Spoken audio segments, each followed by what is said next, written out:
जिल्ह्यातली ग्रामीण भागातली पहिली CBS बोर्डाची शाळा ही गुहागरमध्ये चालू आहे। RGPPLच्या कॅम्पसमध्ये चालू आहे। बालभारती नावाची दिल्लीची संस्था ती चालवते। RGPPL आणि बालभारती यांच्यामध्ये जो काही संघर्ष निर्माण झाला होता त्याचा थेट परिणाम विद्यार्थ्यांमध्ये होत होता। पालकांचं म्हणणं आहे की संस्था बदलली गेली पाहिजे, त्या पद्धतीने देखील आम्ही पुढे जाणार आहोत। परंतु आत्ताच मला मॅनेजमेंटने असं सांगितलं की अशी वेळ येणार नाही, आम्ही अतिशय चांगल्या पद्धतीचं शिक्षण मुलांना देऊ, चांगले विद्यार्थी घडू। त्याच्यावर सगळ्यांचं एकमत झालंय।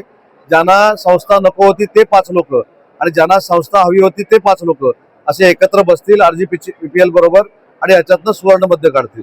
दुसरा महत्त्वाचा मुद्दा, आपल्याला सगळ्यांना माहिती आहे की निरामय हॉस्पिटल हे सगळ्यात मोठं कोकणातलं मल्टी स्पेशालिटी हॉस्पिटल होतं, ते आज पूर्ण भग्नावस्थेमध्ये आहे। मी जिल्हाधिकाऱ्यांशी देखील बोललेलो आहे। भविष्याच्या कालावधीमध्ये त्या ट्रस्टच्या लोकांना बोलून आमच्याकडनं काही आरोग्य विभागाचा निधी देऊन ते चालू करता आलं तर माझा हा प्रयत्न आहे।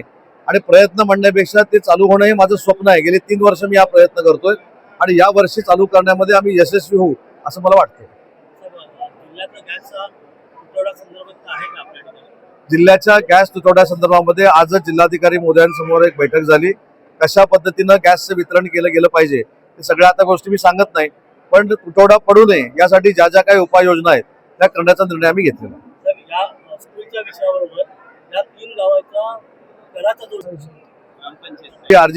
RGPPLचे अधिकारी इथं आहेत।